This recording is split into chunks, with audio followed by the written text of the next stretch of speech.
pirms aptuveni mēneša es veidoju sižetu, kurā es pievērsu uzmanību Krievijas uzbrukumam Polijai ar droniem. Toreiz būtisks skaits droni ielidoja Polijā. Un balstoties uz šo incidentu, es izvērtēju, vai Latvija spētu aizstāvēt sevi tik labi. It sevišķi ņemot vērā kāda militārā pārstāvja izteikumu masu medijos, ka Latvija būtu notriekusi vairāk dronus nekā Polija. Un nesen, pirms aptuveni 4 dienām, aizliegtais paņēmiens pēc lietas būtības pievērsās tieši šim pašam jautājumam. Viņi sauc savu sižetu, kāda ir Latvijas gatavība atvairīt Krievijas dronus. Viņu argumentācija un izpēte bija fundamentāli savādāka nekā mana, bet tas gala secinājums bija identisks. Proti, Latvija nebūtu spējīga atvairīt Krievijas dronu viļņus. Protams, nav runa par to, ka Latvijai pilnīgi nav nekādu spēju. Latvijai ir dažādas spējas, bet viņas ir nepietiekamā kvantitātē. Kaut kur punktuāli sagatavoties mēs varam, un ja tieši tajā vietā lidotas drons, tad mēs viņu notriekt varam. Aizsargāt visu austrumu robežu, tas galīgi mums nav iespējams.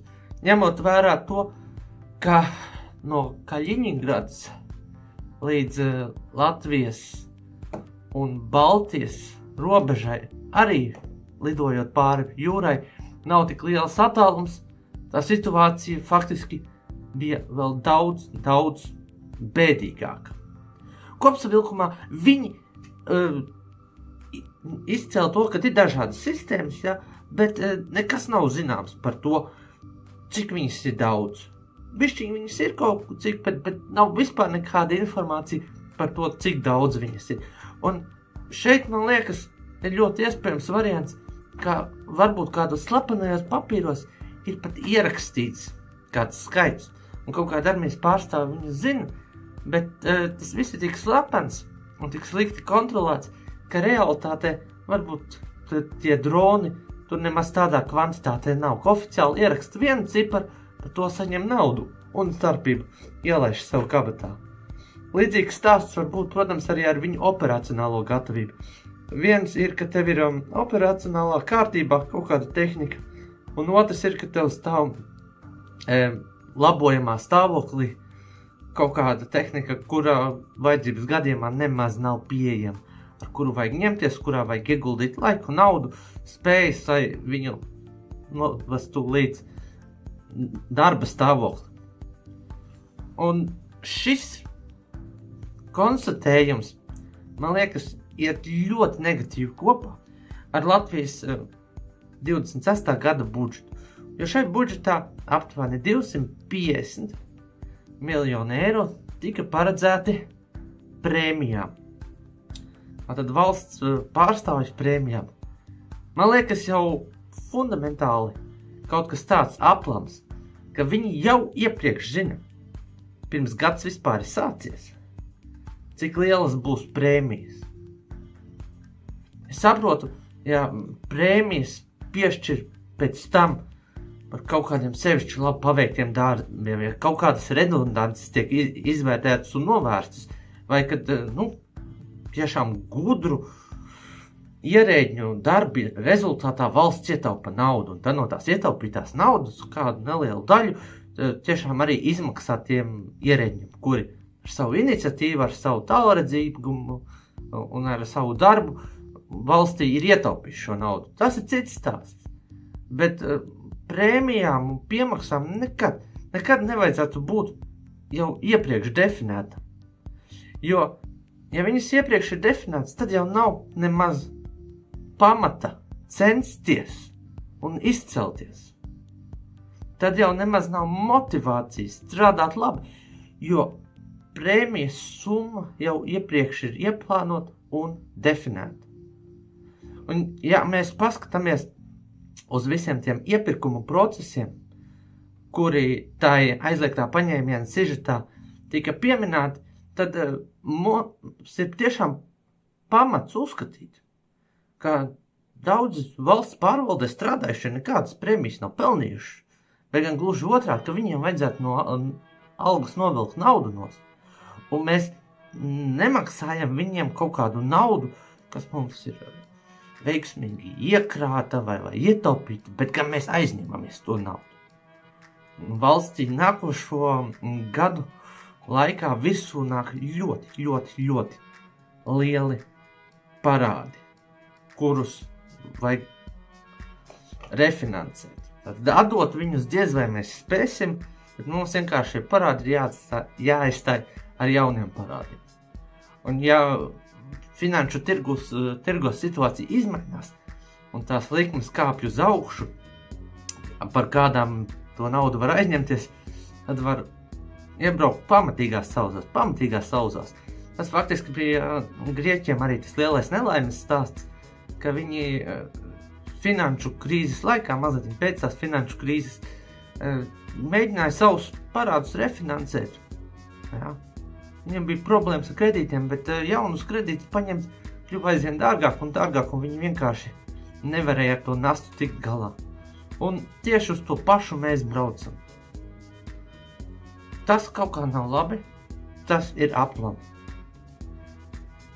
Papildus tam, tā aizliegtā paņēmiena sižetā tika intervēti dažādi ministri un arī armijas pārstāvji, arī kaut kā tur jomas eksperti. Un viņi teica, kad ar iepirkumiem reizēm ir baigi čāpīgi. Viņi tur izcēlā tādu braucamo, kuru saucas Papa Fox, un viņa iegāda tika plānota sākotnējā stadijā jau 20. gadā. Bet pirmās piegādes būs, ja viss noies gludi, 27. gadā. Tātad 7 gadus ilgi velkas iepirkums. Un tas nav nekāds tehnoloģijas brīnums, nekāda ļoti sarežģīta augsta līmeņa lidmašīna vai revolucionāra raķešu sistēma vai kaut kas tāds. Nē. Tas ir tāds tā kā bagī veida braucamais, tāda mašīnīta pa lielam. Protams, militārām vajadzībām un bezceļu vajadzībām, bet kaut kas tāds, ko pasaulē gan daudzās valstīs ražo, un kur līdzīgi varianti jau citur ir tikuši izstrādāti, ir citur jau ražoti, ir citur jau eksploatāti. Tam mums vajadzēja 7 gadus. Un tur neviens nav ticis sodīts, neviens nav atzīts pa vainīgu, neviens nav saukts pie atbildības.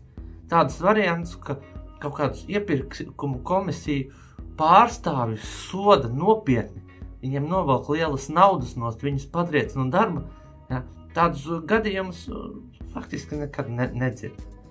Pārsvarā, ja cilvēks tur vienreiz ir, tad tā ir silas vieta, un tur vienalga ir, vai viņš tur ražana un efektīvi strādā, vai viņš tur vairāk vienkārši dzīvojās un dzer kafiju.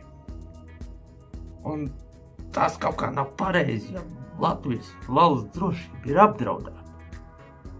Un šeit mēs, protams, arī nemaz nerunājam par tādiem incidentiem, ka Latvijai vēl kaut kādu daļu no tā inventāra droniem iznīcinātu. Jo kaut kas tāds karā notiek.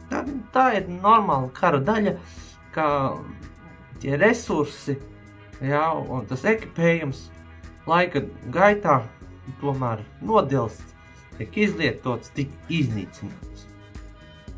Un ņemot vērā to šausmīgi lēno tempu, kādā viņš tagad tiek iepirkts, ka tur ir milzīga muļāšanās un čakarēšanās ar visiem tiem iepirkumu procesiem. Man ir pamats uzskatīt, ka, Latvijai ārsardzība būtu pavisam bēdīgi. Ekstrēmi bēdīgi.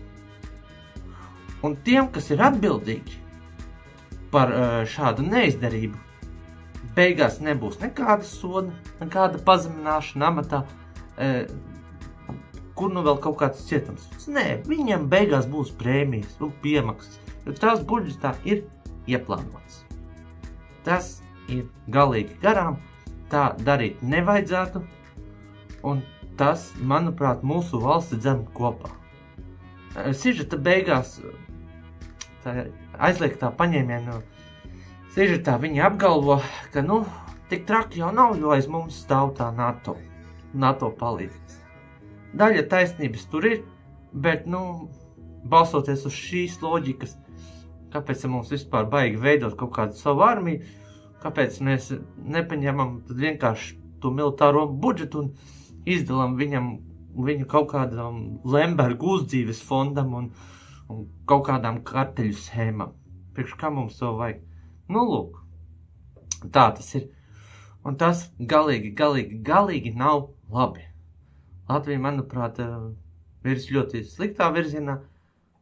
Ja NATO nenāks ar lielu izlēmību un ar lielu palīdzošu roku palīgā, ir pamats uzskatīt, ka tā tiešām būs, jo tas atbalsts Ukrainai arī tur vairāk tā velkas.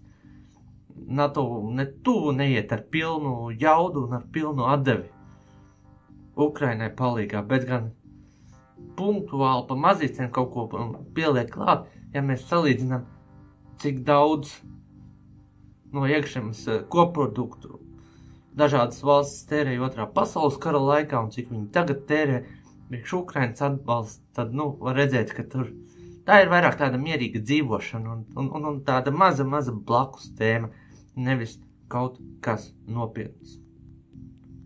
Jā. Un es domāju, ka ar uzbrukumu NATO būs līdzīgi, ka nav pareizi paļauties uz to visu. Un kaut kāds atbalsts, protams, būs, bet viņš būs nepietiekamā kvantitātē un faktiski pašiem vajag primāri sagatavoties un lietas sakārtot. Bet esošā sistēma nav uz to spējīga, ir vienkārši dziļi iesakņota disfunkcija valsts pārvaldē. Šeit mēs redzam, ka tā disfunkcija ir arī iepirkuma procesos. Protams, kad ir runa par visādu viltīgo schēmu iestrādāšanu un iepirkumu manipulāciju, tad tiek strādātas virsstundas un tiek sēdāti vēlie vakari pie darba galda un tiek vajadzīgām personām tur gan piezvanīts, gan aizsūtītas ziņas un uzcelt melnais balzāms un doti kukuļi pa labi pa kreisi, lai tik visi iegriežās.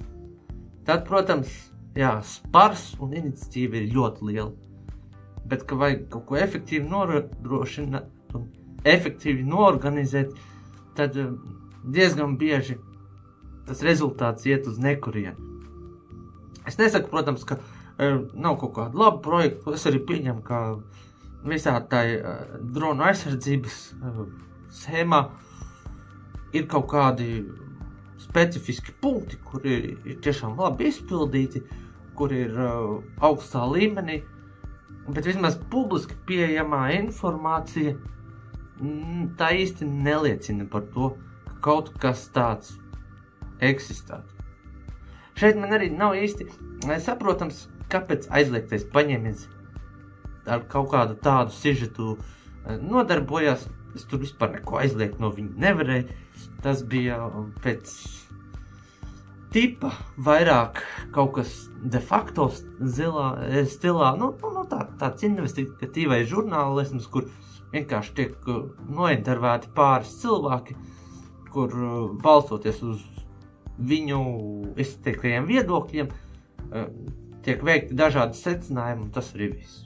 Galīgi nesapratu, kas tur aizliegts bija, kur bija tas aizliegtais paņēmiens viņa šovā, bet labi, viņiem ir tāds nosaukums.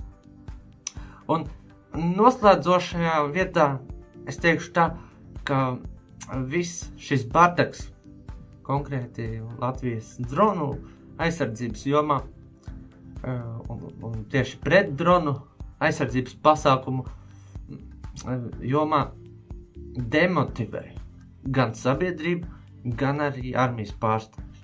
Jo viņi zina, ka pie varas svirām un atbildīgajos amatos sēž cilvēki, kuri ir nekompetenti, kuri velk visu to lietu garumā un faktiski jau kopš Krimas aneksijas pirms vairāk kā 10 gadiem bija pamats veikt nopietnas dziļas reformas, un tagad mums faktiski būtu jāplūc tie reformu augļi un jāpriecājas par paveikto. Bet tā vietā gan es pats, gan arī aizliegtais paņēmiens nonāca pie skaidrs atzinuma, ka Latvija nebūtu spējīga aizsargāt sevi pret Krievijas dronu uzbrukumu. Tas ir tiešām bēdīgi, un jā, es domāju, ka kaut kas tāds demotivē gana daudz cilvēkus, kuri varbūt būtu iestājušies armijā, būtu tur pieteikušies kā brīvprātīgie, būtu varbūt gājuši zemes sardzē un tā tālāk, jo viņi redz jau, vienkārši redz, ka pat tie, kas ir pie špriķis, ka pat tie, kas ir pie varas grožiem, uz to visu noskatās ar tādu vairāk vai mazāk nevis ķeras šai lietai klāt ar lielu nopietnību un lielu izlēmību. Paldies, ka skatījāties!